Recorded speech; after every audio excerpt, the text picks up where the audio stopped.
Work, job target ఇస్తారు boss, ఈ target complete చేయండి. ఆ ఒత్తిడి వల్ల, స్ట్రెస్ వల్ల, బాగా బ్రెయిన్ మీద స్ట్రెస్ వల్ల సెక్స్ హార్మోన్స్ తగ్గుతాయి, కార్టిజోల్స్ హార్మోన్స్ పెరుగుతాయి.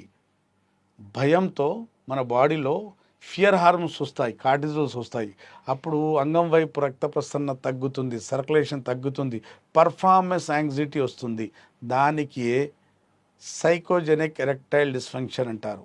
ఆరోది అంగం మీద దెబ్బ తగలటం, అటువైపు రక్త ప్రసరణ జరగకపోవటం, రాకపోవటం, బ్లడ్ సప్లై కట్ అయిపోవటం, బ్లడ్ కట్ ఆఫ్ అయిపోవటం వల్ల వచ్చే అంగస్తంభనకు ట్రామటికల్ ఎరెక్టైల్ డిస్ఫంక్షన్ అంటారు దానికి. ఏడోది, అంగం లోపల ఉన్న ఎండోథేలియల్ సెల్స్లో వాపు ఉండటం వల్ల వచ్చే అంగస్తంభన సమస్యకు ఎండోథీలియల్ ఎరెక్టైల్ డిస్ఫంక్షన్ అంటారండి.